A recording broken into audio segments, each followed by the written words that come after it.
The rain fell softly over the Mooncrest pack, washing the dirt roads and soaking the crimson petals that scattered across the ground. It should have been a night of celebration, the choosing ceremony, where alphas from allied packs came to claim their destined mates. But for Lyria, the curvy Omega standing at the edge of the ballroom, it was nothing short of humiliation wrapped in glittering gowns and cruel laughter. The golden chandelier sparkled above her, its crystal arms spreading light that made everyone's skin gleam, everyone but her. She stood beneath its glow, trying to hide the tremble in her hands as her fingers clutched the sides of her plain ivory dress. She had sewn it herself, staying up all night because her stepmother said she didn't deserve the seamstress's time. Too fat to be noticed, her stepsister Mara had whispered that morning, smirking as she slipped into her own shimmering silver gown. "Just stay at the back, Lyria. Don't embarrass us." Lyria swallowed her pain like poison, forcing a smile that didn't reach her eyes. She wanted, just once, to be seen for her heart, not her size. But as the alphas entered the hall, tall and regal in their tailored suits, she knew what the night would bring. Each one came forward, scenting the air for the mate bond. One by one, the whispers rose. The crowd gasped when someone found their match. Mates ran to each other's arms, glowing with that strange, burning light of destiny. Lyria waited. Her heart thudded painfully. Then she saw him, Alpha Darren, the young leader of the Bloodfang pack, tall and broad-shouldered, the one she'd secretly admired since childhood. He'd smiled at her once, years ago, when she'd helped him up after he'd fallen from a horse. He'd thanked her softly, and she had held that memory like a fragile flame in her chest ever since. And now, as he approached, her breath caught. His sharp scent filled her lungs, crisp pine and storm, and her skin tingled. She saw it in his eyes too. The flicker of golden light. The unmistakable spark of the mate bond. Gasps erupted around them, but instead of joy, Darren's face darkened. His jaw tightened. He stepped back as if burned. "No," he growled, voice trembling with disgust. "No. The moon goddess must be mistaken." The room fell silent. Lyria blinked, heart pounding, her lips parting to speak, to ask why, to understand. But he spoke first, his voice sharp as broken glass. "I won't accept this," he snarled, glaring at her trembling figure. "You expect me, an alpha, to take her as my mate? Look at her. She's an Omega. Soft. Weak. Overweight. She'd shame my pack." The words struck harder than any whip. A few wolves snickered. Someone whispered, "Poor thing," and another said, "The moon goddess must have gone blind." Iria's vision blurred with tears she refused to shed. He rejected her, loudly, cruelly, in front of everyone. "I, Alpha Darren of the Bloodfang pack," he declared, raising his chin high, "reject you, Lyria of Mooncrest, as my mate." A shockwave pulsed through her chest. The mate bond tore apart like shredded silk. The pain was unbearable, not just emotional but physical, a burning under her skin that made her knees buckle. She fell, clutching her chest, gasping for air that wouldn't come. The laughter around her sounded distant, distorted. Her heart cracked into 1,000 shards as she whispered, "I accept your rejection." And the moment she did, everything went silent inside her. The world dimmed. When she finally opened her eyes again, she was alone in the rain outside the hall. Mascara streaked down her cheeks, her hands trembling. The rain soaked through her thin dress as she whispered to no one, "Why wasn't I enough?" But the moon goddess had heard her. Somewhere far to the north, in a vast stone palace hidden by mountains, Alpha King Kale felt a strange tug in his chest, the unmistakable pull of fate stirring from sleep. The dawn that followed was pale and unforgiving. The rain had stopped, but its scent lingered in the soil, damp, heavy, and sorrowful, much like the heart of the young Omega who walked alone along the forest edge. Lyria's shoes were soaked through, her steps heavy as she clutched her shawl tightly around her shoulders. The Mooncrest packhouse stood behind her, distant now, its golden spires blurred by fog. She didn't dare look back. She couldn't. Everything behind her was pain. Every whisper, every cruel laugh, every memory of a ceremony that had turned into her public undoing. Her chest still ached from the broken bond. The rejection had left something hollow and burning inside her. It wasn't just Darren's words, it was the realization that she had believed, foolishly, that she could be loved. That someone might look beyond her soft curves and gentle heart and see something worth claiming. But alphas didn't want softness. They wanted strength, beauty, perfection. And she, Lyria of Mooncrest, was none of those things. She walked until her legs trembled, until the forest thickened and the sound of birds replaced the laughter that haunted her mind. She wanted to disappear, to melt into the soil and become part of the earth where no one would mock her, where no one would ever call her too fat again. By the time she reached the riverbank, the sun had risen fully, painting streaks of pink and gold across the rippling water. She sank to her knees and touched the cold stream, her reflection staring back, wet hair plastered to her face, red eyes, a girl whose light had been snuffed out. Maybe the moon goddess made a mistake, she whispered. Maybe I was never meant to be anyone's mate. But somewhere far from that forest, miles away, through snow and shadow, a pair of golden eyes opened. In the northern palace of Silverfang, the Alpha King awoke from a restless sleep. Kale had dreamed again, the same dream that had plagued him since his mate's death 3 years ago. A woman's cry beneath the moon, a broken bond echoing through the night. Only this time, he'd seen her. A girl kneeling in the rain, her tears mixing with stormwater, her soul calling out in agony. He sat upright in his grand chamber, breath steady but shallow. The fire had burned low, its embers glowing faintly across the polished stone floor. The cold of the mountains seeped through the tall windows, but Kale didn't notice. His wolf, long silent, was pacing within him, restless. Find her. The voice echoed from deep inside, low and insistent. Find the one who cried beneath our moon. He ran a hand through his dark hair, exhaling deeply. She's just a dream, he muttered to himself. A fragment of grief. But the pull inside his chest said otherwise. He had felt the call of fate before, once, long ago, when he met his late mate, Alara. She had been light itself, warm, laughing, gentle. Losing her had turned him into stone. The kingdom knew him as the widowed Alpha King, cold and untouchable. None dared speak her name in his presence, for fear of stirring the beast he'd become. But now something was changing. Kale rose, pulling a dark cloak over his broad shoulders.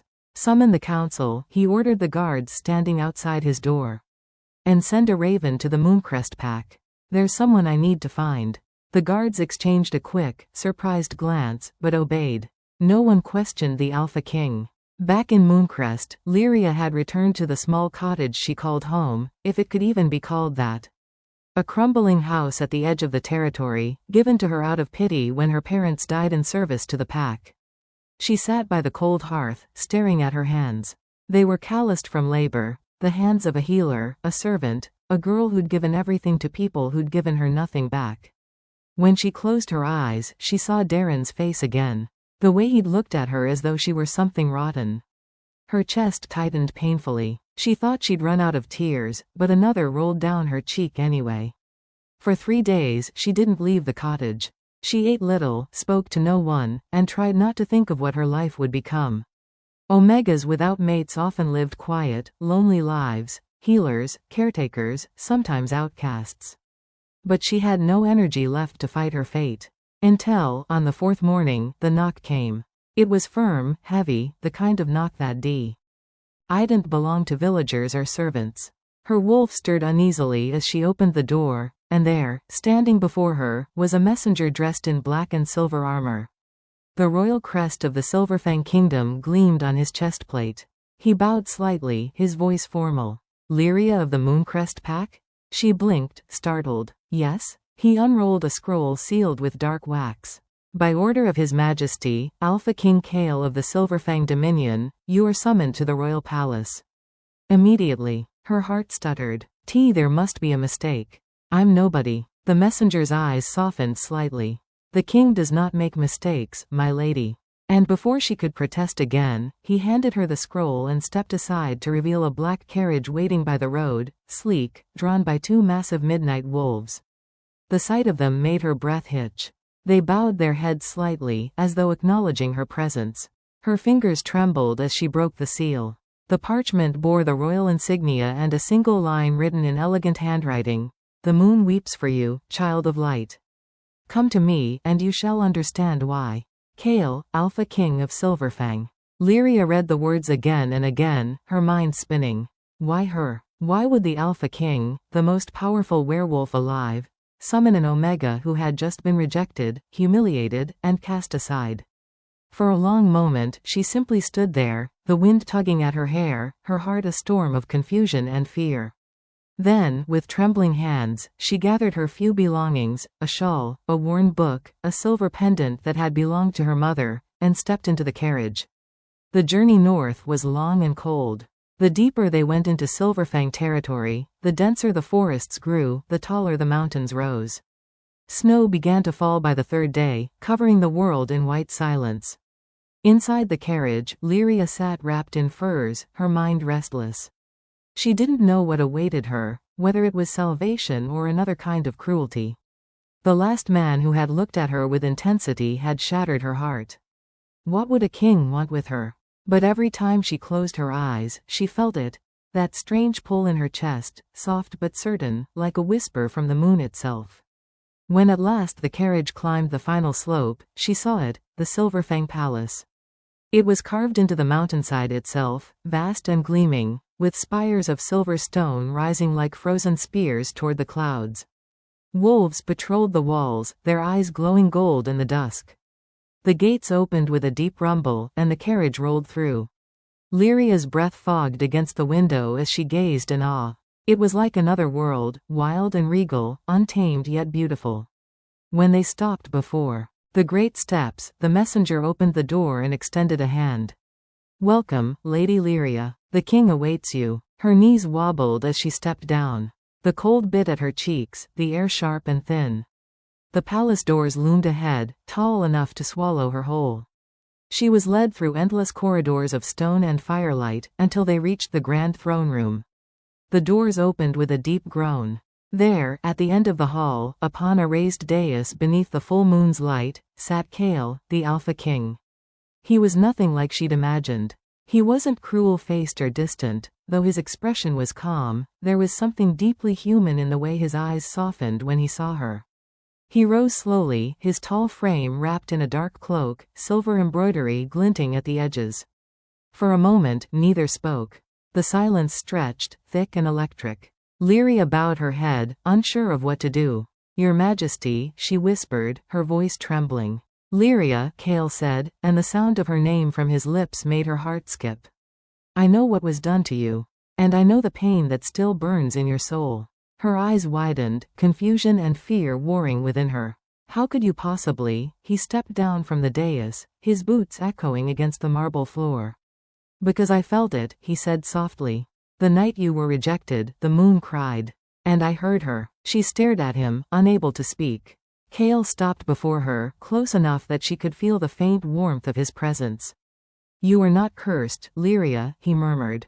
"You are chosen. And I intend to find out why." For the first time in days, something flickered inside her chest, not hope, not yet, but something like it. And as the moonlight spilled over them, illuminating the scars in both their souls, fate, quiet, patient, divine, began to weave its threads around them both. The moonlight bled across the marble floor like liquid silver, pooling around Lyria's trembling feet. Her heart pounded so loudly she could hear it echo against the vaulted ceiling.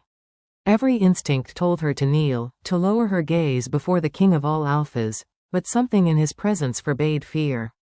Alpha King Kale was power personified, yet there was no cruelty in his gaze. His golden eyes, bright as wildfire, studied her with a depth that made her soul shiver. The cold mask that courtiers whispered about was gone. In its place, there was quiet curiosity, even gentleness. Lyria couldn't speak. Her throat felt locked, her tongue heavy. She stood in silence as Kale circled her slowly, his footsteps measured and deliberate. "You've been hurt," he said at last, his voice low and rough like gravel smoothed by years of grief. "I can smell it in your scent. The rejection still burns inside you." Lyria's lashes fluttered, her jaw tightening. "It's over, Your Majesty," she murmured, not daring to look at him. "I've accepted it." Kale stopped in front of her. "Have you?" Her eyes flicked up, startled. There was no mockery in his tone, only quiet challenge. He turned and began walking toward the window, his hands clasped behind his back. You know, in my kingdom, the moon chooses carefully. The bonds she weaves are never meaningless. When I felt the pain of your rejection that night, I knew it wasn't random. He glanced back at her. Do you understand what that means?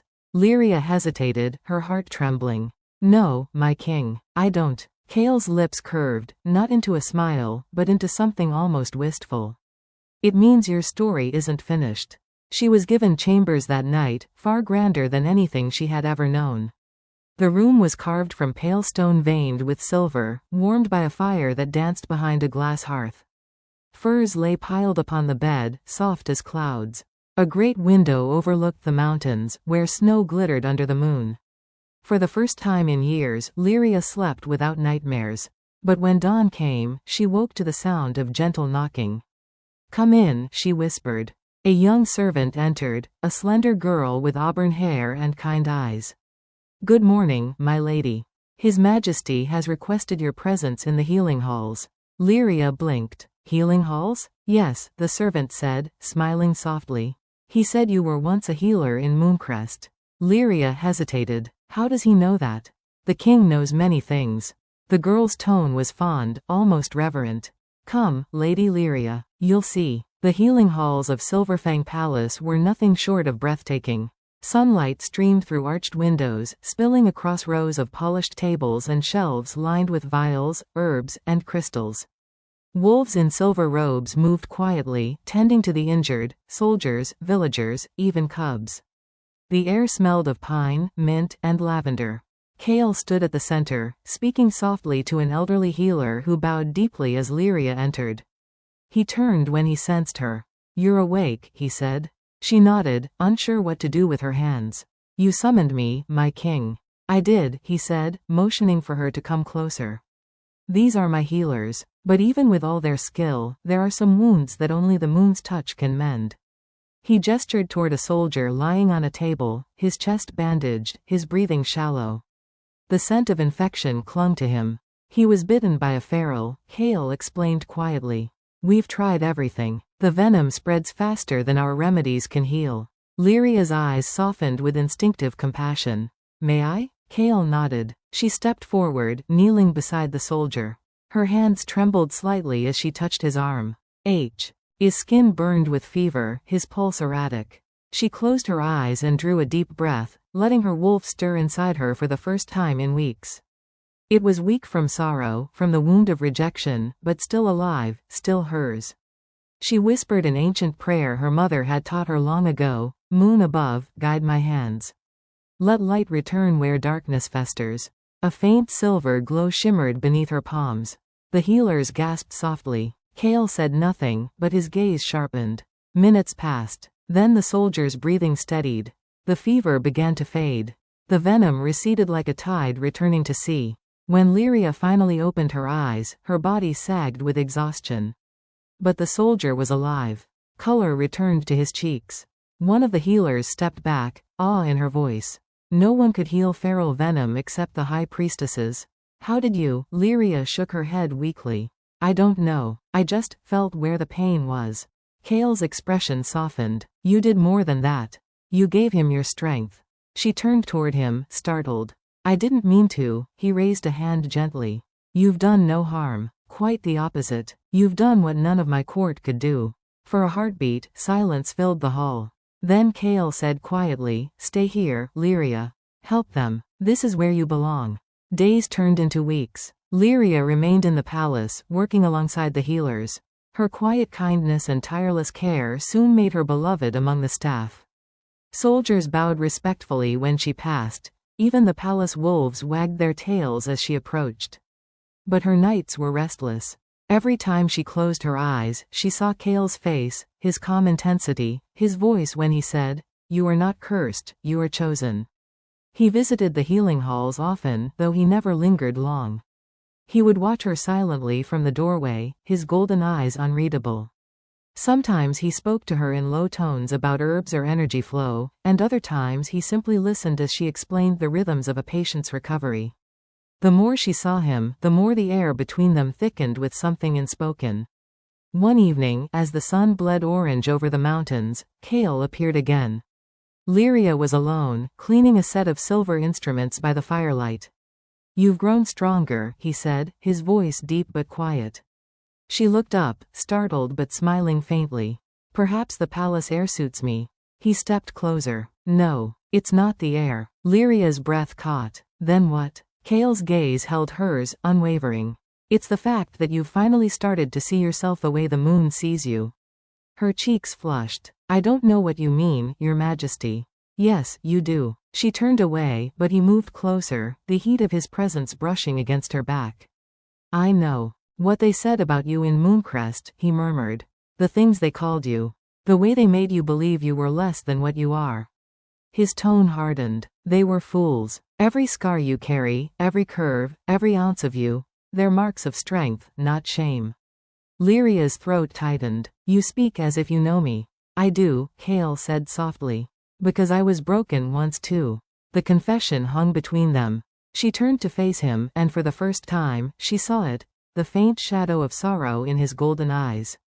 He spoke quietly. "My mate, Alara, died 3 years ago. She was my heart, my moon. When I lost her, I swore I would never feel again." His hand curled into a fist. "And yet, the night I felt your pain, my wolf woke for the first time since she died." Lyria stared at him, stunned. "I don't know what it means," he said, voice low. "But I know this, the moon doesn't make mistakes." Her eyes filled with tears she hadn't expected. "Kale?" He froze at the sound of his name on her lips. Something flickered between them, fragile, tentative, but alive. He reached out slowly, his hand trembling slightly, and brushed away a tear that slipped down her cheek.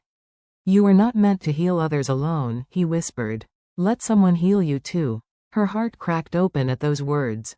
For the first time since her rejection, she allowed herself to breathe without pain. That night, the wind howled around the palace like a living thing. Lyria stood at her window, wrapped in a fur cloak, watching snow fall from the darkened sky. Her chest still ached, but it was a different ache now. Not sorrow, but awakening. She didn't know where this fragile bond between her and the king was leading. She didn't dare call it love. But she felt something stirring deep within her, a thread of destiny pulling her toward him, delicate but unbreakable. And somewhere beyond the mountains, the moon shone brighter than it had in years, as if blessing two souls who had both known loss, and who, without realizing it yet, were beginning to mend each other. The first frost of winter had fallen over the Silverfang Mountains, painting the palace roofs in silver and white.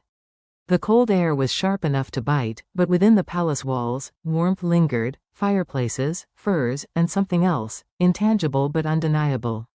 Lyria had spent weeks in the king's court, healing, learning, and quietly discovering strength she had never known she possessed. Yet her heart remained cautious, like a wounded wolf afraid to trust again. Kale's presence had become a constant undercurrent in her life. He was always nearby, observing silently from a distance, stepping forward only when he deemed it necessary. There was no cruelty in his vigilance, no expectation beyond simple attention, but that alone. Was enough to make her pulse race. One morning, Lyria woke to find the palace unusually quiet. Snow had blanketed the courtyard overnight, and her breath fogged in the cold as she stepped outside to the garden. The frost sparkled on the branches like tiny stars, and the air smelled of pine, snow, and possibility. As she walked, she felt it, a subtle pull in her chest, gentle at first, then stronger. The sensation was familiar yet foreign, like a melody remembered from another life. Her wolf stirred within her, cautious but curious, sensing the shift in the air. She stopped, her eyes closing as she tried to understand the new sensation. "Lyria," a voice rumbled behind her, soft yet commanding, making the snow beneath his boots crunch. She opened her eyes to see Kale approaching, his cloak flowing behind him, golden eyes fixed on hers with unspoken intensity. The air between them thrummed, alive with tension and anticipation. "You feel it too," he said, more statement than question. She swallowed hard. "Feel what?" Kale stopped a mere foot away, the frost between them sparkling in the morning light. "The bond," he said simply. "It's awakening." The word hit her like a sudden storm. She had heard of bonds before, the fated connection between alphas and omegas, an invisible tether that bound two souls for life. But she had never imagined it could be hers, especially after Darren's rejection. My bond? She whispered, incredulous. Kale's gaze softened, yet it burned with intensity. Yes, the moon chose you. And I feel it too. Something is pulling us together, Lyria. Stronger than fate, stronger than time itself. Her chest tightened, a fluttering of wings within her soul. But I'm nothing, she murmured. I'm an omega they called too fat, too weak, too ordinary. How could the king of Silverfang, the alpha of alphas, be bound to me? Kale's expression darkened, though not with anger. You are far from nothing, he said, voice low and deliberate. You are everything the moon intended. Your heart, your strength, your resilience, they are rarer than any alpha's courage. And the world has yet to see the depth of your power.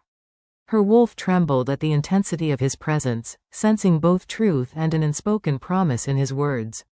Lyria's hands clenched at her sides as emotions she had tried to bury for so long rose up, wild and unstoppable. Kale took a slow step closer, closing the distance between them. Do you feel it, Lyria? The thread connecting us? She hesitated, then nodded, though her voice was barely audible.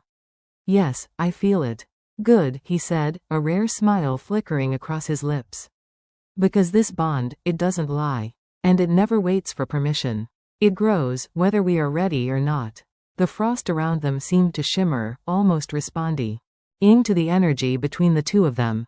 Lyria's wolf stirred more confidently now, rising within her, recognizing its mate.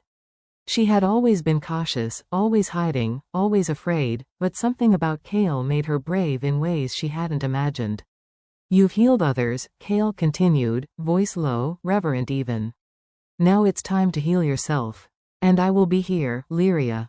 I will not leave. Tears threatened to spill, but she blinked them back. And what if I'm afraid? Kale's eyes softened, warmth breaking through the usual intensity. Then you will be afraid with me. And I will not let anything harm you. The moon has chosen you, Lyria. I have chosen you. And together, we will face whatever comes. Her chest swelled with emotion, her wolf rising fully now, heart and soul trembling with the truth of their connection. It was not just fate, it was destiny. And in that moment, surrounded by snow and silence, Lyria understood something profound. She was not weak, not too much, not unworthy. She was exactly as she was meant to be. The bond pulsed, a living force between them, filling the space with a warmth that defied the frost outside. Lyria stepped forward, closing the distance between them despite the fear clawing at her chest. Kale reached out, and their hands brushed, the touch igniting a current that ran straight to her heart. Do you feel it? He whispered. Yes, she said, voice trembling. I feel it, stronger than anything I've ever known. Kale's hand cupped her cheek, and in that gentle contact, the last remnants of doubt began to dissolve. Then let it guide you, he said. Let it show you what you are, and what we are meant to be. The snow continued to fall around them, glittering in the morning light, but inside the garden, there was a warmth that could not be measured.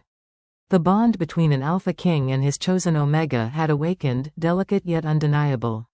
And for the first time since her rejection, Lyria felt whole.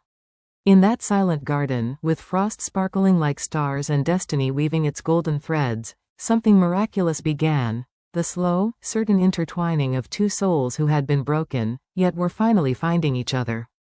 Kale's voice broke the silence once more. Lyria, stay by my side. Let us see what the moon has planned for us. Her lips curved into the faintest of smiles. I will, she whispered. And in the quiet, sacred bond that connected them, both wolf and human hearts understood a truth deeper than any rejection, stronger than any pain. They were meant to heal, meant to protect, and meant to love each other beyond anything either had imagined. The bond had awakened, and nothing could ever undo it. Winter in the Silverfang Mountains was both beautiful and merciless. The snow blanketed the world in pristine silence, yet beneath that calm lay a biting cold that tested every living creature. For Lyria, the palace had become both sanctuary and crucible. She had found herself in a place she had never imagined, healing the sick and wounded, standing in the presence of the Alpha King, and feeling a bond that thrummed through her veins like molten fire. Yet even as her soul began to awaken, her heart faced trials she had never expected. The morning began as it always did, with the sound of boots echoing against the polished stone halls. Lyria rose from her bed, pulling a soft fur cloak over her shoulders, and made her way to the healing halls. The air was crisp, carrying the scent of pine and snow through the open windows. Despite the cold, a strange warmth had settled over her chest, the memory of Kale's touch, the pulsing of the bond, and the knowledge that destiny had chosen her. The healers were already at work, tending to soldiers and villagers who had traveled from distant lands. Lyria moved among them gracefully, her hands steady, her presence calm and reassuring. She healed bites, burns, and broken bones with careful attention, but she also began to notice something new within herself, a quiet confidence, a sense of belonging that had been absent for so long. She was not merely an Omega who had been rejected, she was becoming someone of purpose, someone indispensable. Yet even as her skills grew, so did the whispers outside the palace walls. Rumors traveled fast in the Mountain Kingdom. The Alpha King has summoned an Omega rejected by Mooncrest, some said, voices laced with skepticism. What does he see in her? Others whispered darker things, wondering whether Lyria could truly stand beside a king. Lyria overheard some of these murmurs during her work. For a brief moment, she felt the familiar sting of humiliation, the old fear clawing at her chest. But she remembered Kale's words, "You are everything the moon intended." She squared her shoulders, refusing to let doubt take root. Kale, meanwhile, observed her from a distance. He had spent countless hours watching her move among the wounded, noting the grace in her touch, the steady patience in her eyes. And yet, he also noticed the moments when her gaze flickered with uncertainty, when shadows of past pain haunted her expression. He knew she carried scars deeper than any physical wound, wounds of rejection, of self-doubt, of a world that had once deemed her unworthy. He approached her one afternoon as she tended to a young wolf cub with a broken paw. The cub whimpered softly, and Lyria murmured soothing words, pressing her hands gently to the injury. Kale watched, and when the cub stopped crying, she looked up to find him standing nearby. "You are remarkable," he said quietly, not wanting to startle her. Lyria's cheeks flushed. "I only do what I can." He stepped closer, the golden warmth of his presence washing over her like sunlight. "You do more than you realize. You have healed bodies, yes, but you are also beginning to heal hearts. Mine included." Her breath caught. She had felt the bond, yes, but she had not fully comprehended the depth of its power until now. The words, spoken so softly yet with undeniable weight, struck her in the core of her being. She began, but stopped. How could she put into words what she barely understood herself? The connection pulsing between them, the pull that drew her closer to him, the sense that fate itself was entwining their lives, it was overwhelming. Kale's gaze softened, and he reached out, brushing a stray lock of hair from her face. "There is no need for words, Lyria. The bond understands what we cannot yet speak." Days passed, each one testing the boundaries of her courage and heart. Lyria found herself challenged not only by her duties but by the growing closeness with Kale. The bond throbbed constantly, a living presence in her chest, demanding acknowledgement. Sometimes, she caught him watching her with that intense, unreadable look in his golden eyes, and her pulse would spike, her breath catching in ways she could not explain. Yet danger loomed even within the palace walls. Rival alphas from neighboring territories, jealous of Kale's strength and the whispers surrounding Lyria, began to test the Silverfang kingdom. They sent emissaries with veiled threats, some subtle, some brazen. Kale's court buzzed with tension, and the bond between him and Lyria became more than a private matter. It became a shield, a source of power that neither could ignore. One evening, as snow fell thickly against the windows, Kale found Lyria in the library, surrounded by scrolls and books detailing herbs and healing techniques. She had been studying late, determined to improve her skills, when he entered quietly. "Working late again?" he asked, voice low. She looked up, startled, and offered a small smile. I want to be better. Stronger. In case anyone needs me." Kale's gaze softened, a rare vulnerability in his eyes. "You are already stronger than most. But strength is not only in the body, it is in the heart. And your heart is something I would guard with my life." Her throat tightened, and for a long moment, neither spoke. The room felt suspended in time, filled only with the soft glow of candlelight and the muted sound of the wind against the stone walls. Then Kale took a bold step forward, his hand hovering near hers. The bond is awakening fully, Lyria. I can feel it, every pulse, every flutter. It wants to guide us, to bind us. And I will not deny it. Her heart raced, fear and longing intertwining in a dizzying spiral. But what if I fail? What if I am not enough for you? Kale closed the distance, his hand gently covering hers. You are more than enough.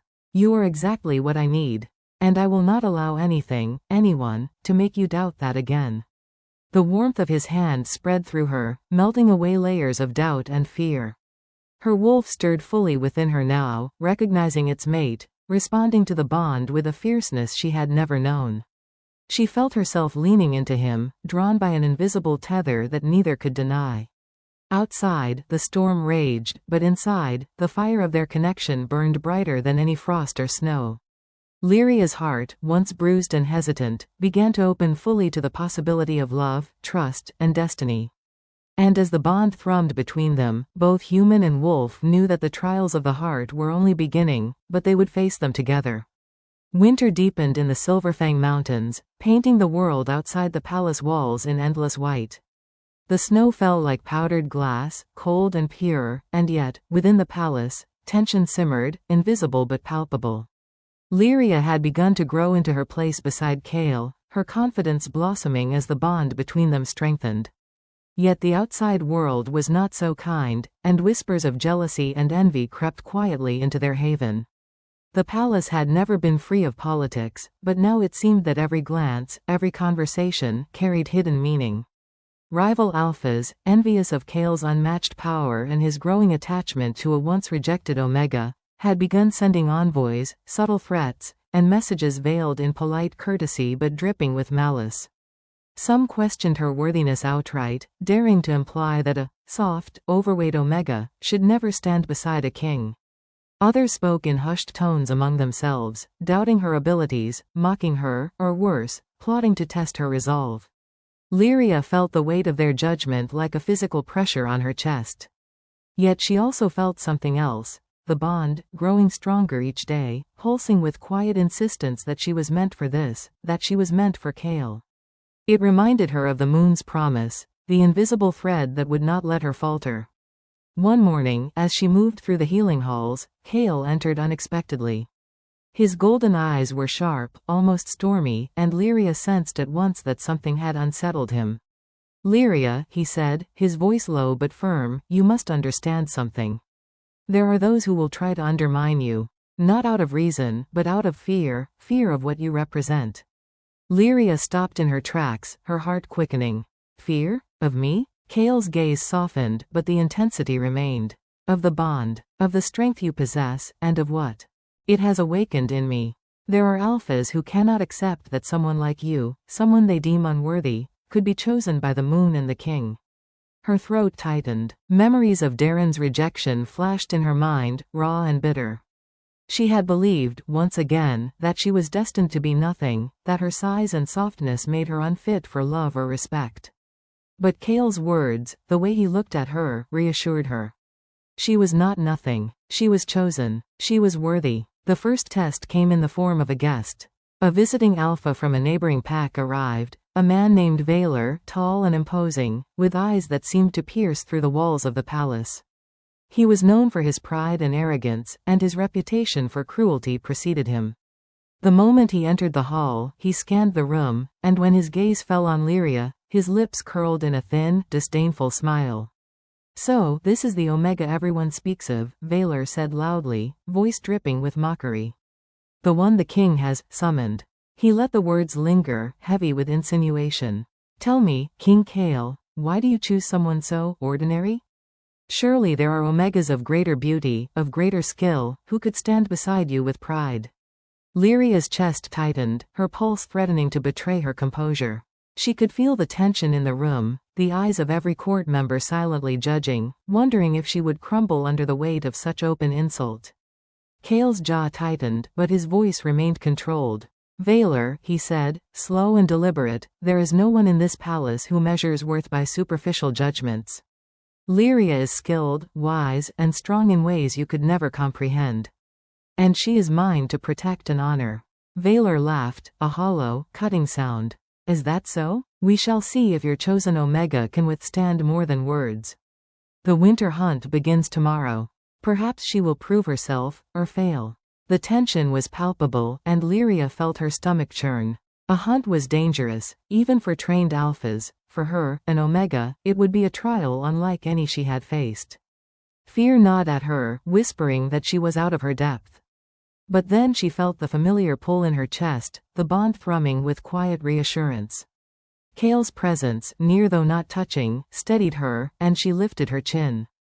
I will not fail, she said softly, yet with conviction, surprising even herself. The next morning, Lyria awoke before dawn. Snow still blanketed the mountains, turning the world into a silent, frozen expanse. She dressed warmly, layering furs over her simple garments, and followed Kale to the courtyard where the hunt would begin. The pack warriors, seasoned and confident, moved with purpose, but whispers followed her steps. Some doubted her ability. Some mocked. Kale walked beside her, silent but commanding. The bond between them pulsed strongly now, a steady rhythm that seemed to flow from his heart into hers. It reminded her that she was not alone, that she had strength beyond what she had ever known. The hunt began in the early morning light. Wolves and warriors fanned out, tracking their prey through the snow-laden forest.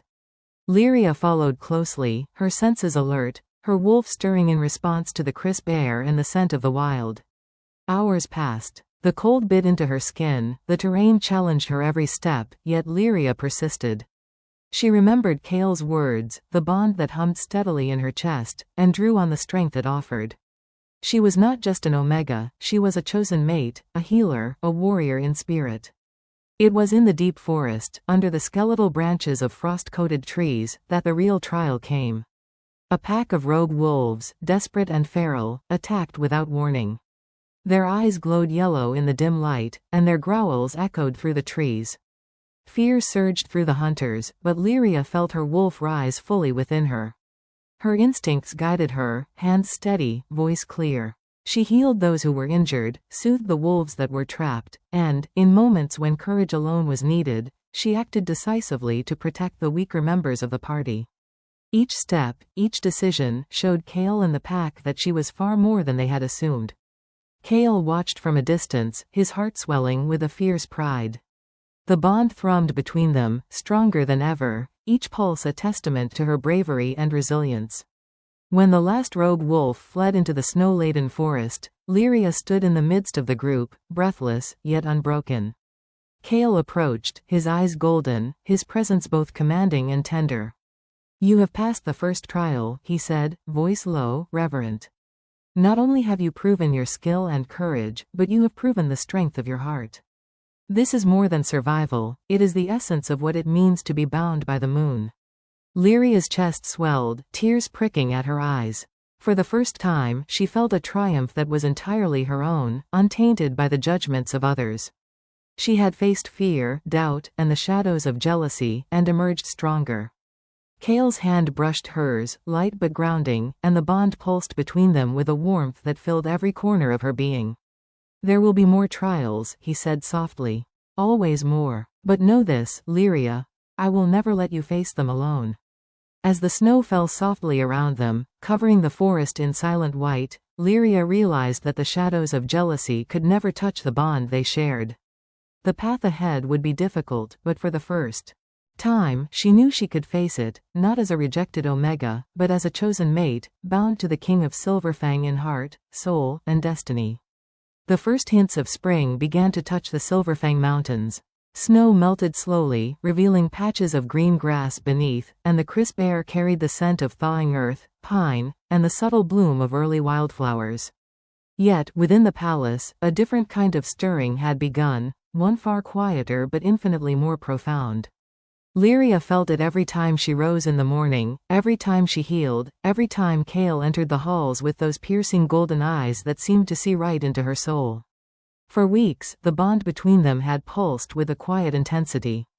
It was no longer merely a gentle current beneath the skin, it was a living, breathing thing that demanded attention, demanded acknowledgement, and whispered of destiny fulfilled. Yet Lyria, cautious by nature and scarred by rejection, hesitated to fully embrace it. She was afraid of hope, afraid of love, afraid of the vulnerability that came with being seen so completely.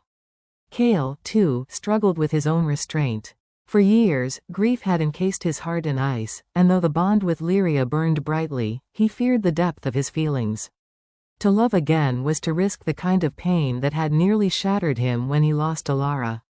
Yet every glance at Lyria, every heartbeat in synchrony with hers, reminded him that some bonds could not be denied, not by fear, not by time, and not by sorrow. That evening, the palace garden was bathed in moonlight. Silver light spilled over frost-kissed roses and the frozen fountain at the center of the courtyard. The air was cool, carrying a delicate scent of pine and melting snow. Lyria wandered along the cobblestone paths, her hands wrapped around her shawl, lost in thought. Her wolf stirred beneath her skin, attuned to the quiet rhythm of the night, sensing the change that the moon itself seemed to herald. Cale appeared silently, as if conjured by the moonlight itself. He stood across the garden, tall and unwavering, eyes fixed on her. His presence radiated warmth and authority, yet there was an undercurrent of something gentler, something that made Lyria's chest flutter and her pulse quicken. "You are thinking too much," he said softly, his voice breaking through the hush of the night. Lyria blinked, startled, then offered a tentative smile. "Am I?" she whispered. "I suppose I am." He stepped closer, each movement deliberate, commanding yet tender. "You think of the past. Of those who rejected you. Of doubts that should never have touched your heart. But the moon brought you here for a reason. Fate brought us together. And yet, you hesitate." Her gaze dropped to the ground, the familiar ing of insecurity creeping in. I am afraid, Cale. Afraid that if I let myself feel, if I let myself trust, I will lose everything again." Cale closed the distance between them, lifting her chin gently so that her eyes met his. "Lyria," he said, voice low but unwavering, "listen to me. The bond is not something that falters. It is stronger than rejection, stronger than fear. It is a promise written in the stars. And I will never let you be broken again." Her heart trembled, her wolf stirring with a mixture of longing and relief. The words were a balm, a shield, and a spark all at once. Tears pricked her eyes, and she felt the tight coil of fear in her chest loosen. Cale reached out, his hand brushing hers, sending a current of warmth through her entire body. "I have been a king," he continued, "a leader who faced enemies, battles, and grief. But no fight was as important as this one, the fight for your trust, for your heart, for what the moon intended for us both." Her lips parted, voice trembling. "Cale, He stepped closer still, his presence enveloping her, golden eyes shining in the moonlight. "Let it be simple," he said, his thumb tracing a gentle line over the back of her hand. "I love you, Lyria. Not for what others said, not for your past, not for what you were told you could not be. I love you because of who you are. Because of your heart, your courage, your soul. The moon chose you. And I choose you." Her breath caught, tears spilling freely down her cheeks. Every word, every motion, every pulse of the bond between them overwhelmed her with a force she could not resist. She had spent so long hiding, so long believing she was unworthy, but now, with Cale's eyes locked on hers and the bond thrumming through them, she felt herself opening fully for the first time. I love you too," she whispered, her voice trembling but steadying as the words left her lips. I thought I would never be worthy of love. Not after Darren, not after everything. But you make me feel whole."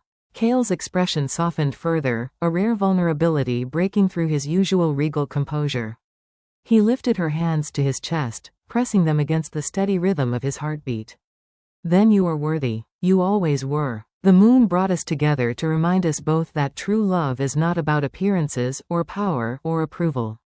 It is about hearts finding each other, against all odds, against all pain."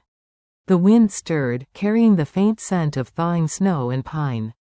The moonlight bathed them in silver brilliance as Cale drew her closer, their foreheads touching, hearts beating in unison. The bond flared between them, alive and potent, filling the night with warmth and light. Lyria felt every hesitation, every scar of the past, dissolve. In the presence of his unwavering devotion, she leaned into him fully, allowing herself to be seen, to be held, to be loved. For the first time since her rejection, she felt entirely safe, entirely cherished, entirely chosen. Kale whispered, voice low against her ear, "From this night forward, there is nothing that can break what binds us. You are mine, and I am yours, Lyria. And I will guard you, love you, and honor you for all our days." Tears streamed freely, but now they were tears of relief, joy, and the profound peace of belonging. Lyria pressed herself against him, the bond between them solidifying, unshakable, radiant with the promise of forever. Outside, the snow continued to fall, sparkling under the moonlight like 1,000 tiny stars. Inside the palace garden, two souls, broken, scarred, and tested, had found each other. And as the wind whispered through the branches, carrying their scent across the mountains, it was clear to both human and wolf hearts alike. The trials were far from over, but together, they could face anything. The thaw of early spring brought new life to the Silverfang Mountains. Snow had receded from the lower valleys, leaving streams of melting water that gurgled through rocks and moss, carrying the fresh scent of earth and pine. Birds returned to the forests, their calls echoing through the crisp air, while buds of wildflowers timidly peeked from the soil. Yet despite the outward beauty, the palace was under a subtle tension, as if the winds themselves carried whispered warnings. For Lyria and Kale, this season of renewal was not only about growth and awakening, it was about testing the strength of their bond.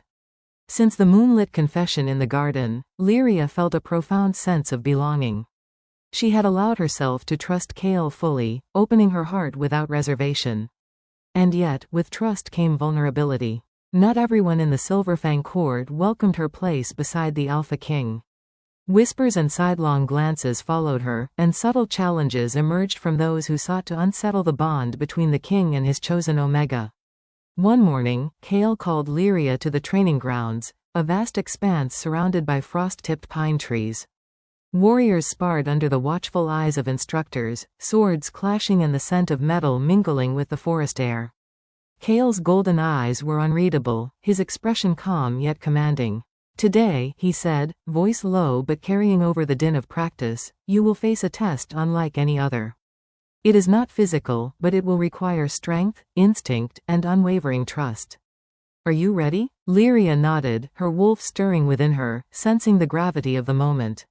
"Yes, Kale, I am ready." He led her to a small, enclosed area at the edge of the trainin. Grounds. Within it, a simulation had been prepared, scenarios of danger, illusions designed to test perception, decision-making, and the instinct to protect herself and others. Kale had arranged it not to punish, but to prepare her, to strengthen her for the trials that would inevitably come in the days ahead.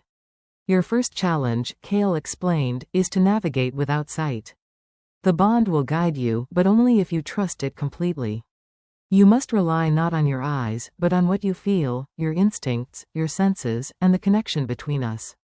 Lyria closed her eyes, letting the cold wind play across her face, letting the smell of pine and earth anchor her. The bond pulsed faintly in her chest, and she focused, tuning herself to Kale's presence. The ground beneath her shifted subtly, obstacles forming that she could feel but not see. She stepped carefully, listening to her inner voice, letting instinct guide her movements. Kale watched quietly from the edge, his expression softening with each step she took. He could feel the hesitation in her heart, but he also felt the determination. Her courage, her focus, her resilience, it all radiated through the bond, a living proof of her strength. Minutes stretched into what felt like hours. Lyria stumbled once, nearly losing her balance on an unseen route, but Kale's pulse reached out to her in that instant, steadying her. She took a deep breath, heart thrumming with the rhythm of their connection, and pressed forward, navigating the obstacles with growing confidence. When she reached the center of the enclosure, Kale stepped forward. "You have done well," he said softly. "But this was only the first step. Trust is tested in more than one way." The next challenge was less tangible. Kale instructed her to lead a group of warriors through a labyrinthine section of the forest, blindfolded, relying on her intuition and guidance. Some of the warriors were skeptical, their eyes flicking nervously toward Kale, silently questioning her abilities. Lyria could feel their doubt pressing against her, but she let it pass, centering herself in the bond, letting Kale's presence anchor her. Move forward, Kale's voice whispered in her mind, carried by the bond. Trust yourself. Trust me. Trust the path we are meant to walk together. Her hands stretched out, brushing against trees, feeling the rough bark, listening to the subtle sounds of wind and wildlife. Her wolf rose within her, alert, guiding her instincts, attuned to the rhythm of nature and the pulse of Kale's steady heartbeat.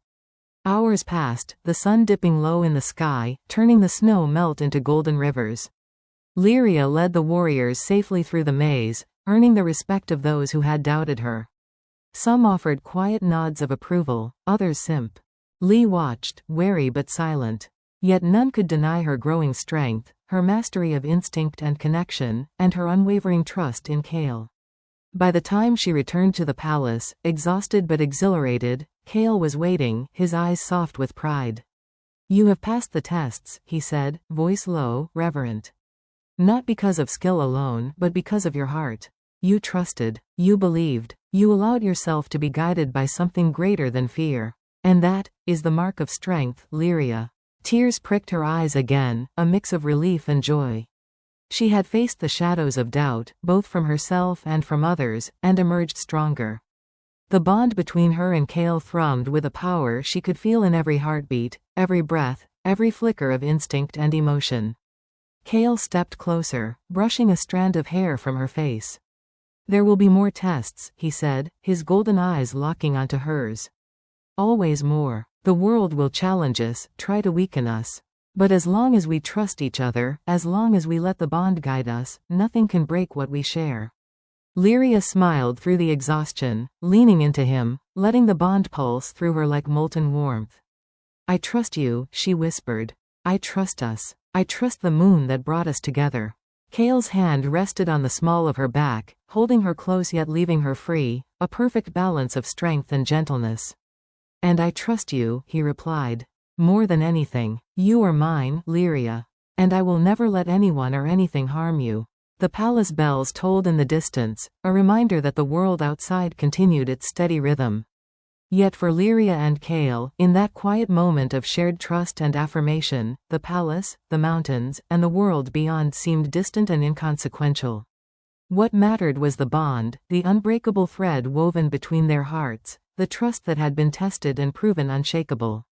And as the sun dipped below the horizon, casting long shadows across the courtyard, Lyria realized something profound. The trials would never end, the challenges would never cease, but together, with trust as their foundation, she and Kale could face any storm, any danger, any enemy. The bond was stronger than fear, stronger than doubt, stronger than anything the world could throw at them. Spring had fully arrived in the Silverfang Mountains, painting the world in vibrant shades of green, flecked with the gold of early sunlight. The streams babbled with renewed life, and the air was filled with the scent of budding flowers and thawing earth. Yet, beneath this veneer of serenity, an unease festered. Within the walls of Silverfang Palace, whispers carried in shadowed corners, and envy and malice began to stir among those who resented Lyria's place beside the Alpha King. For Lyria, the palace had become a home, a place where she could grow, learn, and finally feel safe. She had walked through trials that tested her courage, faced challenges designed to test her trust, and proven her worth to warriors and kings alike. But no amount of skill, loyalty, or bravery could shield her entirely from human frailty, jealousy, suspicion, and hidden agendas. Kale, as ever, remained vigilant. His golden eyes missed nothing, the sidelong glances, the whispered remarks, the subtle tests from those who sought to undermine him or his chosen mate. He had warned her that challenges would not end with acceptance, indeed, they would escalate as the bond between them became stronger, as her strength and presence grew undeniable. It began subtly. A bowl of herbs in the healing halls was misplaced, a scroll of vital instructions seemed to vanish, and a healing potion, carefully prepared by Lyria, appeared mysteriously tainted. At first, she brushed it off as carelessness, perhaps mistakes made in haste. But when a young warrior nearly fell ill after drinking from the corrupted potion, she realized the situation was far more dangerous than she had imagined. Kale was summoned immediately. Lyria's heart beat rapidly as she explained everything, her hands trembling slightly as she recounted the series of minor incidents. Someone is trying to harm the people under my protection, Kale said, his voice low and dangerous. And perhaps, by extension, you. Lyria looked up, fear mingling with determination. But who, Kale? Who would? The threat is closer than you think, he said, eyes narrowing. Not all enemies wear the face of strangers. Some walk among us in trust, in quiet disguise. The words made her shiver. The palace had seemed so safe, so serene, yet now every shadow, every corner, every whispered word felt loaded with potential danger. Her wolf rose within her, instinct screaming warnings that her mind struggled to process. Kale assigned a small group of loyal guards to assist her, not just in physical protection, but to observe the palace under her guidance. Lyria moved among them with care, her keen mind analyzing patterns, her senses attuned to subtle shifts in behavior. It was exhausting work, requiring vigilance, patience, and courage, but she refused to show fear. Not to Kale, not to herself. One evening, after a long day of investigations, Lyria found herself alone in the garden once more. The moon hung low, casting pale silver light over frost-dappled blooms and the quiet fountain at the center. She knelt beside the water, dipping her fingers into the icy stream, letting its chill sharpen her thoughts.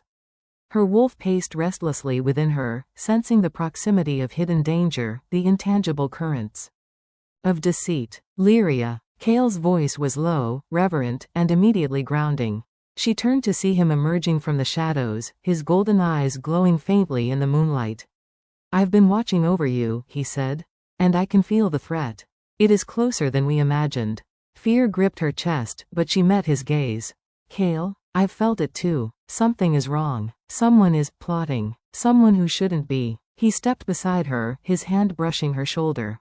Exactly. That is why you must remain vigilant.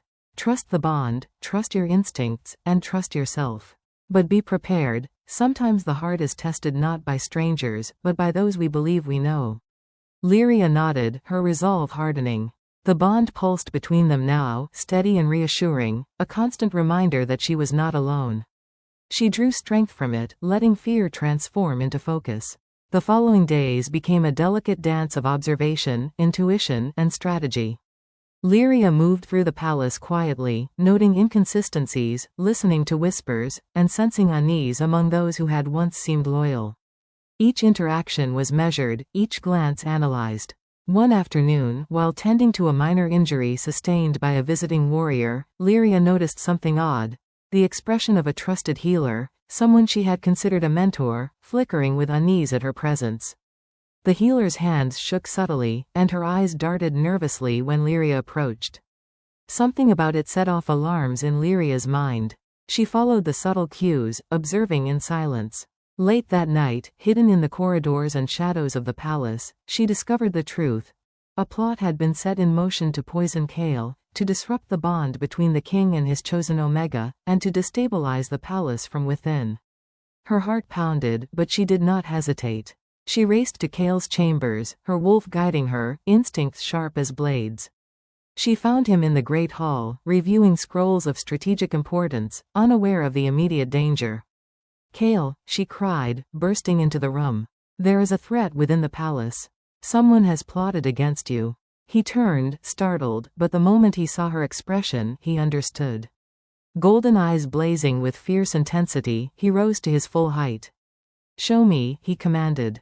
Lyria recounted everything, the subtle mistakes, the poisoned potion, the hesitant hand of the healer who had betrayed trust. Kale listened in silence, his jaw tightening, his entire being vibrating with controlled fury. They underestimated both of us, he said finally, voice low and dangerous. But they will learn, no one harms my mate, no one undermines the bond, and no one betrays this kingdom without consequence.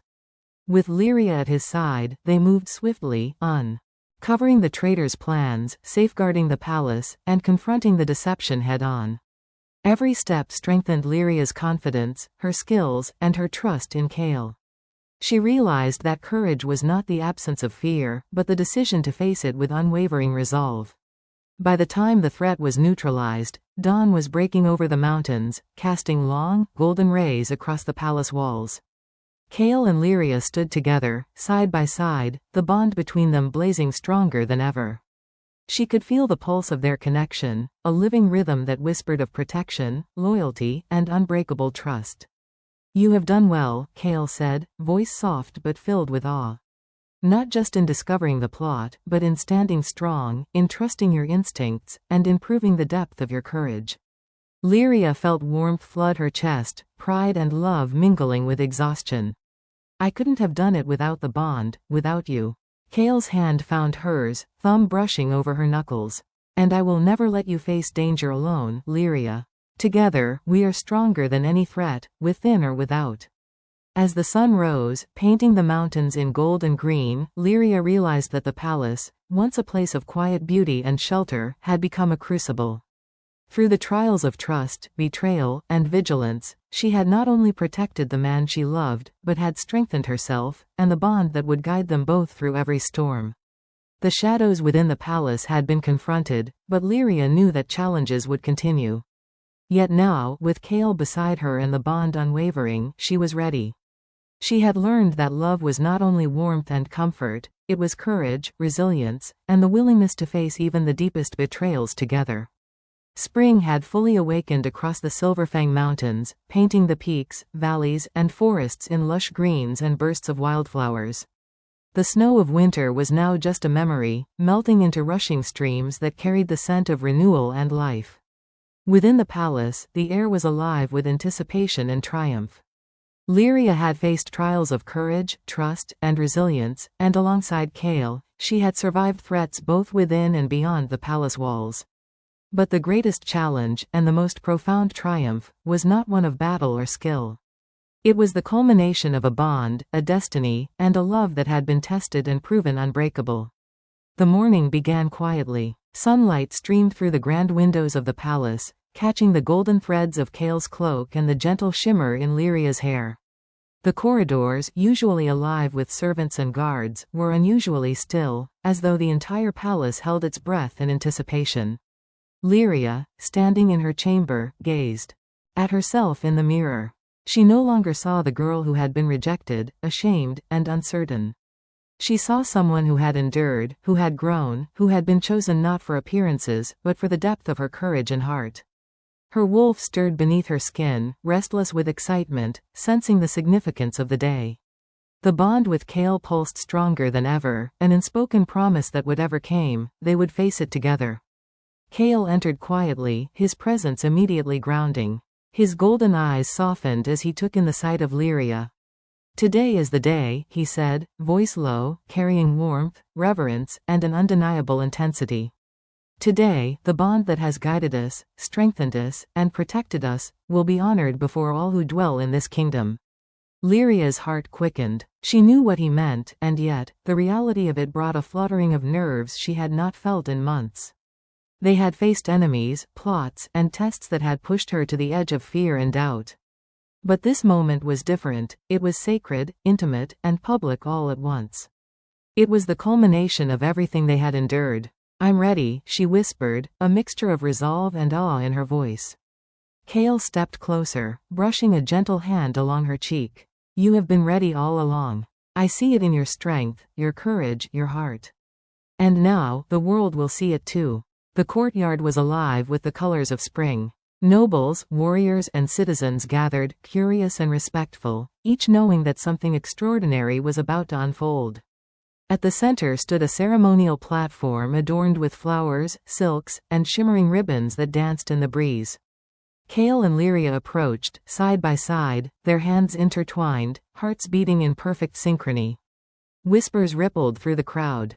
Some spoke in awe of the Omega who had endured so much and risen so fully. Others, who had doubted, fell silent, struck by the undeniable aura of strength and serenity that radiated from Lyria. And then Cale, stepping forward, raised his voice so that every ear could hear, yet softened by reverence, proclaimed, "Today, we honor not titles, not appearances, not past judgments. Today, we honor the bond chosen by the moon, a bond forged through trials, strengthened in trust, and proven unbreakable through love." He turned to Lyria, golden eyes locking with hers, full of warmth, power, and unwavering devotion.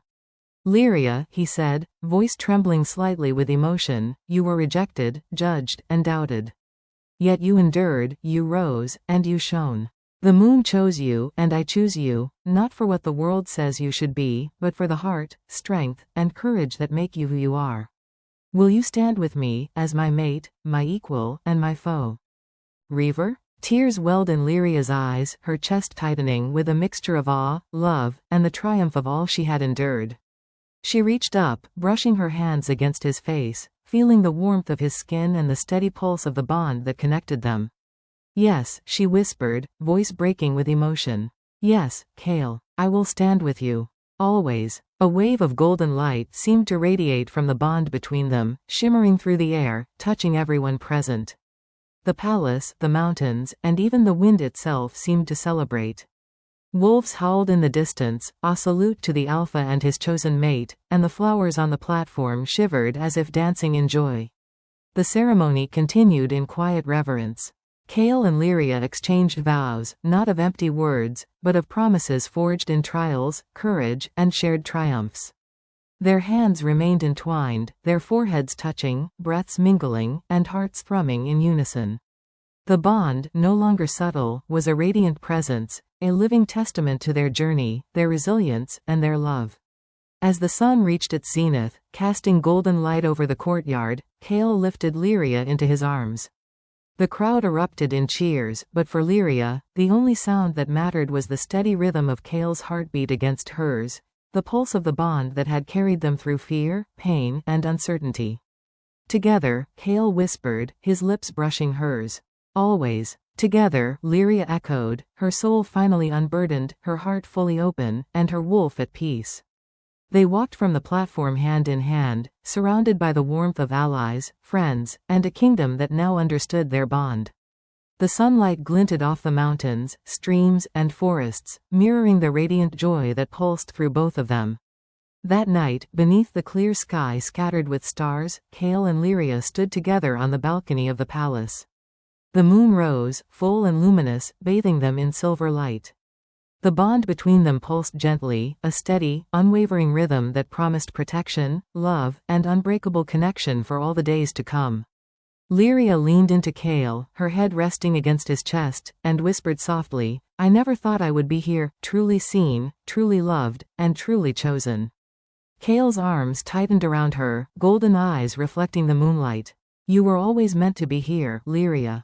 And I will spend every day proving it to you. You are mine, and I am yours. Always. Forever. As the moonlight bathed them, a gentle breeze rustling the leaves, the Silverfang Mountains seemed to hum in quiet celebration. Every trial, every betrayal, every test of trust had led to this moment, the fulfillment of destiny, the awakening of true love, and the beginning of a life. Bound by the most powerful force of all, an unbreakable bond between the Alpha King and his chosen Omega. The days following the grand ceremony were unlike anything Lyria had ever known. The palace, once a place of tension, whispers, and quiet caution, now hummed with a new life, one of celebration, harmony, and a profound sense of peace. The people of Silverfang Mountains had accepted her not as the rejected Omega from Mooncrest, but as a woman who had endured trials, faced danger, and emerged stronger, wiser, and fully deserving of her place beside the Alpha King. Lyria awoke each morning to the gentle light of the rising sun spilling across her room, her heart beating in quiet rhythm with the bond that had become the very essence of her existence. The connection with Kale pulsed constantly, a living thread that guided, comforted, and energized her. She had never felt so seen, so valued, and so alive. Her past, full of rejection, doubt, and heartbreak, had become a distant memory, a shadow she now knew could never touch the bond that had been forged through courage, trust, and unwavering love. Kale was always near. Whether in the halls of the palace, among the forests, or even in quiet private moments, his presence was a constant reassurance. He walked beside her, not just as her alpha, but as her partner, protector, and soulmate. And though he was the king of a great and powerful kingdom, with responsibilities that could overwhelm even the strongest hearts, he always made her feel like the center of his world, the heart that guided his every step. The early days of spring brought new challenges as well. The kingdom was alive with activity, alliances to strengthen, neighboring packs to meet, and villages to protect. Lyria, though still learning, had begun to take an active role in governance, diplomacy, and strategy, her skills as a healer and her insight into human nature becoming invaluable. She found herself advising Kale on matters of policy, training with warriors, and even mediating disputes between neighboring territories. One afternoon, Lyria walked the palace gardens with Kale. The air was warm, carrying the scent of wildflowers and fresh pine, while the gentle breeze lifted her hair in waves. Birds chirped above them, and the distant mountains shimmered in gold sunlight. She looked at Kale, feeling the bond pulsing in her chest, steady and unwavering. "You know," she said softly, "I never imagined this. That I could be here. That I could feel so complete. I spent so long thinking I wasn't enough." Kale's hand brushed hers, fingers entwining. "And yet, you were always more than enough. Stronger, braver, and purer of heart than anyone could ever know. The moon saw it, I saw it, and now the world sees it." Her eyes shimmered. "I think I'm Finn. Ally ready for whatever comes next. For any challenge. For any danger. As long as we face it together." Kale smiled, the rare softness in his gaze catching the light like gold. "That is the spirit of my mate. No enemy, no trial, no shadow can break us now. The bond is stronger than anything, and so are we, together." Life settled into a rhythm of strength, trust, and deepening love. Lyria learned to ride alongside Kale through the forests, their bond guiding her instincts. Wolves, sensing the power of their combined presence, often followed them, loyal and protective. She spent hours in the healing halls, training apprentices, teaching them not only medicine, but compassion, courage, and the importance of trust. Evenings were filled with quiet intimacy. Kale and Lyria would sit on the balcony of the palace, watching the sun dip behind the mountains, sharing stories, laughter, and sometimes comfortable silence. Their wolf instincts intertwined, communicating without words, feeling the same joy, serenity, and sense of unity. No words were necessary, the bond spoke for them. Yet, life was never without small tests, even in times of peace. Messages arrived from distant territories, reporting minor skirmishes or disputes. Occasionally, Lyria would sense tension or unease among the palace staff, requiring patience, diplomacy, and calm guidance. Each test, though less dangerous than before, reinforced her strength and the depth of her bond with Kale. Together, they approached each challenge not with fear, but with courage, trust, and unity. One evening, as the moon rose full and bright over the mountains, Lyria and Kale stood together at the edge of the palace garden. The night air was crisp, scented with pine and the lingering bloom of flowers. Stars glittered like diamonds across the sky, and the moonlight fell upon them, illuminating the golden threads of their bond. Kale turned to her, taking both her hands in his. "Do you remember the night we first confessed?" he asked softly. "The night I told you that the moon chose you, and that I chose you?" Lyria smiled, her chest tightening with emotion. "I do. It feels like a lifetime ago, yet also like yesterday. Every moment since has been proof that love is stronger than fear, stronger than doubt, stronger than anything." Kale drew her closer, foreheads touching, their breath mingling in the cool night air. "And I will spend every day proving it to you. You are my mate, my equal, my heart. Whatever the future holds, I will face it with you, and only you." Tears of joy streamed down Lyria's face. "I am yours, Kale. Always. And you are mine. Always. The moon brought us together, but we forged this life ourselves. And I have never been happier." They stood together, embraced under the moonlight, hearts beating in perfect unison. The bond, now a blazing current of warmth and power, connected them beyond words, beyond fear, beyond time. It was a bond that had survived rejection, danger, and betrayal, and had emerged radiant, unbreakable, and eternal. Outside the palace, the mountains stretched endlessly, bathed in silver moonlight. Wolves howled in salute, the forests whispered their approval, and the wind seemed to sing a song of victory, love, and destiny fulfilled. Lyria and Kale, once tested by fate and circumstance, now walked forward into a life defined not by trials, but by choice, courage, and love. The future stretched before them, wide and infinite, but one thing was certain. Together, nothing could touch them. Together, they were unshakable. Together, they were home. The Silverfang Kingdom had witnessed the rise of its Alpha King and the Omega who had once been rejected, and the mountains, the moon, and the stars themselves knew, true love had been claimed, tested, and made eternal. The years that followed were gentle yet full of life, a testament to the strength, love, and resilience of Lyria and Kale. The Silverfang Mountains, once shadowed by fear and whispered envy, now thrived under the reign of the Alpha King and his chosen mate. Villages prospered, packs united, and the palace itself became a place of warmth, laughter, and unshakable harmony. But beyond the duties of leadership, beyond the celebrations and the governing of the kingdom, there was something far deeper.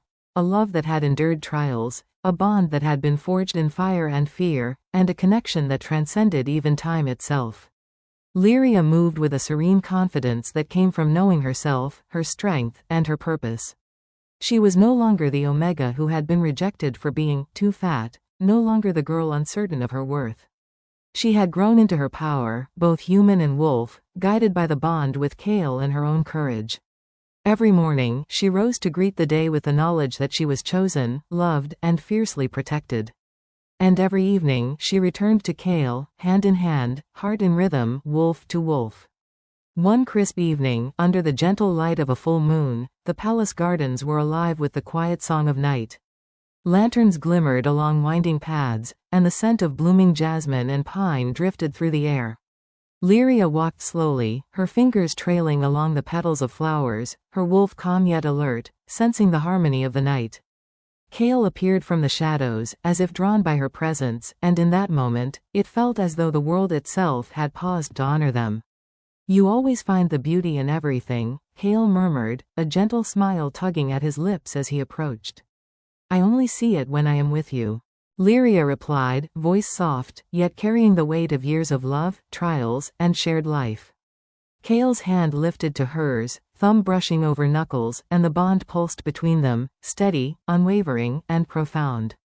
"And I have seen it in you, every day," he said, voice low, reverent. "Not just your courage, your wisdom, or your skill, but the heart that beats in perfect harmony with mine. You are my mate, my equal, and the center of my life. Nothing could ever change that." Her eyes shimmered with tears, not of sorrow, but of complete joy and fulfillment. She had endured heartbreak, rejection, and fear. She had been tested by enemies, by doubts, and even by the darkness within the palace itself.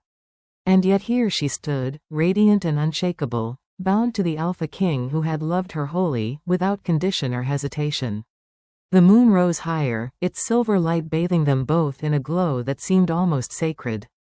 Kale drew her closer, hands resting lightly on her waist, their foreheads touching. The bond pulsed between them, a living, breathing rhythm that neither words nor time could fully describe.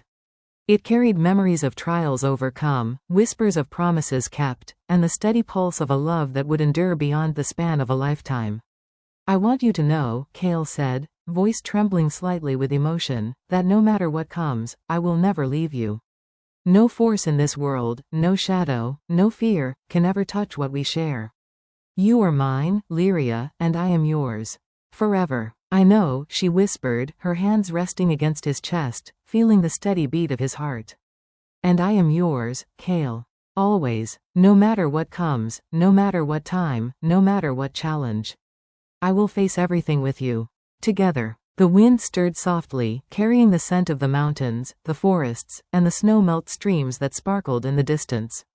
Wolves howled in the distance, a quiet tribute to the Alpha and his mate, and the palace seemed to hum with life, safety, and love.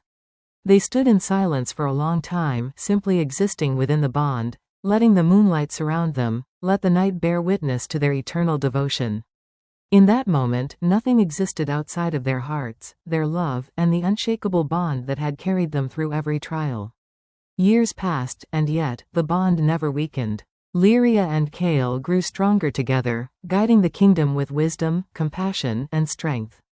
They faced challenges, yes, but each trial only solidified what was already true. Their love was unbreakable, their trust eternal, and their lives intertwined in a way that destiny itself could not undo. They celebrated victories, mourned losses, and embraced every moment with a profound awareness of the preciousness of life in Love. At night, they would stand together under the stars, hands intertwined, hearts beating as one, knowing that the moon above had guided them, protected them, and witnessed the birth of a love that could endure beyond lifetimes. And when they finally walked into the quiet of their later years, side by side, the bond remained just as radiant, just as alive, just as unbreakable. For Lyria and Kale, the Alpha King and his chosen Omega, the story was no longer about trials, rejection, or proving worth. It was about eternity, a love that had been tested, a bond that had been forged in fire, and a life lived fully, deeply, and completely together. The mountains whispered their approval, the forests shimmered in the moonlight, and the stars above bore witness to a truth that had been written long before time. That true love, once found, endures beyond fear, beyond doubt, beyond all else. Lyria leaned her head against Kale's chest one final time in the glow of that silver night, whispering softly, "We made it."